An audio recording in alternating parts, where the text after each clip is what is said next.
sih kamu beli tanaman hias, tapi beberapa hari kemudian tanaman layu atau bahkan mati? Padahal saat posisi dibeli, terlihat bagus dan sangat segar. Kadang penjual menyalahkan cuaca, kadang menyalahkan perawatan, atau bahkan menyalahkan pembeli. Padahal masalahnya bisa berasal dari pengelola usaha itu sendiri. Dalam bisnis penjualan tanaman, hal-hal seperti menyiram, penempatan tanaman, kualitas media tanam, hingga cara melayani pembeli sangat menentukan kepuasan pelanggan. Jika semua itu tidak dikontrol dengan baik, maka kualitas produk bisa menurun dan kepercayaan pelanggan pun akan ikut hilang. Dari sini kita bisa melihat bahwa pengontrolan dalam manajemen bisnis sangat penting, bukan hanya untuk mengatur keuangan, tetapi juga untuk menjaga kualitas produk dan proses kerja.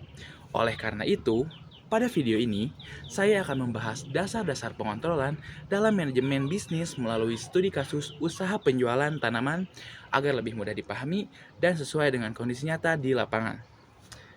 Mari kita tonton.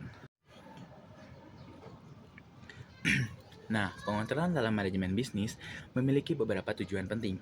Tujuan pertama adalah menjaga kualitas produk agar tetap sesuai dengan standar yang diharapkan oleh pelanggan.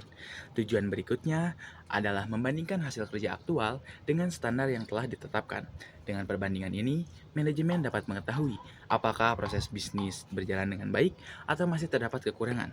Selain itu, pengontrolan bertujuan untuk mendeteksi masalah sejak dini dan mengambil tindakan korektif sebelum masalah tersebut berkembang menjadi kerugian yang lebih besar.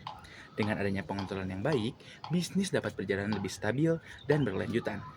Nah, pengontrolan atau controlling merupakan salah satu fungsi utama dalam manajemen bisnis. Selain perencanaan, perorganisasian, dan pelaksanaan secara sederhana, pengontrolan adalah proses untuk memastikan bahwa kegiatan yang dilakukan sudah sesuai dengan rencana dan standar yang telah ditentukan. Pengontrolan bukan berarti mengawasi secara berlebihan atau mencari kesalahan, melainkan untuk menilai kinerja, mengarahkan kegiatan, serta melakukan perbaikan jika ditemukan penyimpangan. Dalam konteks bisnis, penjualan tanaman, pengontrolan berfungsi untuk memastikan bahwa tanaman dirawat sesuai standar, kualitas produk tetap terjaga, dan pelayanan kepada pelanggan dilakukan dengan baik. Tanpa pengontrolan, risiko kerusakan tanaman, keluhan pelanggan, dan kerugian usaha akan semakin besar. Begitu. Oke, kita lanjut ke tujuannya. Pengontrolan dalam manajemen bisnis memiliki beberapa tujuan penting nih teman-teman.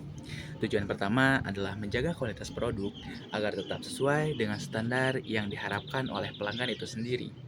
Tujuan yang kedua adalah untuk membandingkan hasil kerja aktual dengan standar yang telah ditetapkan. Dengan perbandingan ini, manajemen dapat mengetahui apakah proses bisnis berjalan dengan baik atau masih terdapat kekurangan. Selain itu, pengontrolan juga bertujuan untuk mendeteksi masalah sejak dini dan mengambil tindakan korektif sebelum masalah tersebut berkembang menjadi kerugian yang lebih besar.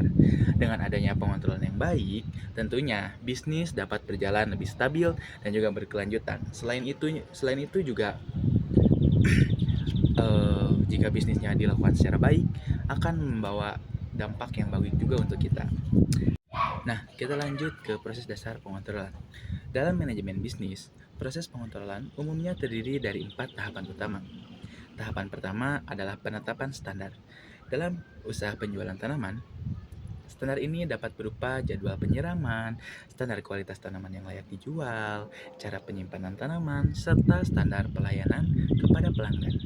Tahapan kedua adalah pengukuran kinerja. Pengukuran dilakukan dengan mengamati kondisi tanaman setiap harinya, mencatat tingkat kerusakan tanaman, serta menilai cara karyawan melayani pembeli. Tahapan ketiga adalah perbandingan antara kinerja dan juga standar. Dari hasil pengukuran tersebut, manajemen dapat mengetahui apakah perawatan tanaman dan pelayanan sudah sesuai standar atau masih terdapat penyimpangan. Tahapan yang keempat sekaligus terakhir adalah tindakan korektif. Jika ditemukan masalah, manajemen dapat melakukan perbaikan seperti mengubah jadwal perawatan, memberikan pelatihan kepada karyawan, atau memperbaiki sistem kinerja agar kualitas usaha tetap terjaga dan juga terkontrol dengan baik. Nah, selanjutnya kita langsung ke studi kasus. Sebagai contoh penerapan pengontrolan dalam manajemen bisnis, kita dapat melihat sebuah usaha penjualan tanaman hias yang sedang berkembang. Usaha ini menjual berbagai jenis tanaman hias dan tanaman indoor. Pada awalnya, usaha ini memiliki banyak pelanggan karena tanamannya terlihat segar dan harganya cukup terjangkau. Namun, seiring berjalannya waktu, mulai muncul keluhan dari pelanggan, seperti tanaman cepat layu setelah dibeli dan kualitas tanaman yang tidak selalu sama. Setelah dilakukan evaluasi, ditemukanlah bahwa usaha tersebut belum memiliki sistem pengontrolan yang jelas. Penyiraman tanaman dilakukan tidak teratur, penempatan tanaman kurang memperhatikan kebutuhan cahaya, dan tidak ada standar kualitas tanaman yang siap dijual. Untuk mengatasi masalah tersebut, pemilik usaha mulai menerapkan sistem pengontrolan. Langkah pertama adalah menentukan standar perawatan tanaman seperti jadwal penyiraman yang jelas, penggunaan media tanam yang sesuai, serta pemisahan tanaman berdasarkan kebutuhan cahaya. Langkah berikutnya adalah melakukan pengukuran kondisi tanaman secara rutin. Setiap tanaman memiliki segala dan tanaman yang kurang sehat tidak langsung dijual ke pelanggan.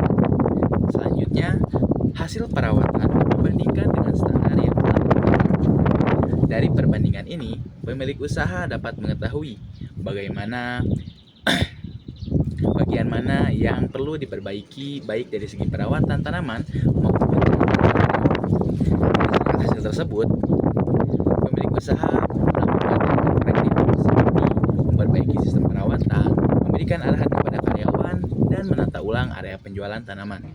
Setelah sistem pengontrolan diterapkan, kualitas tanaman menjadi lebih terjaga, keluhan pelanggan berkurang, kepercayaan pelanggan meningkat, dan juga penjualan tanaman pun mengalami peningkatan secara bertahap. Nah, dari studi kasus tersebut dapat dilihat bahwa pengontrolan memiliki peran penting dalam menjaga kualitas produk dan keberlangsungan usaha. Proses, penetapan standar, pengukuran, perbandingan, dan tindakan korektif membantu pemilik usaha dalam mengelola bisnis secara lebih terarah dan sistematis. Tanpa pengontrolan yang baik, usaha penjualan tanaman akan sulit mempertahankan kualitas dan kepuasan pelanggannya. Untuk itu, selalu jaga kualitas tanaman kalian. Nah, gak kerasa nih, kita sudah di bagian penutup. Sebagai penutup, dapat disimpulkan ya, bahwa pengontrolan merupakan fungsi penting dalam manajemen bisnis untuk memastikan bahwa seluruh kegiatan usaha berjalan sesuai dengan rencana dan standar yang telah ditetapkan. Melalui studi kasus usaha penjualan tanaman tadi, dapat dilihat bahwa pengontrolan yang baik mampu meningkatkan kualitas produk, kepercayaan pelanggan, dan keberhasilan usaha secara keseluruhan. Oleh karena itu, pemahaman mengenai dasar-dasar pengontrolan sangat penting bagi pelaku bisnis agar usaha dapat berkembang secara konsisten dan berkelanjutan. Ini adalah pisang varigata merah. Mungkin sekian video dari saya. Mohon maaf jika masih banyak kekurangan. Sekian. Adios amigos dan assalamualaikum warahmatullahi wabarakatuh.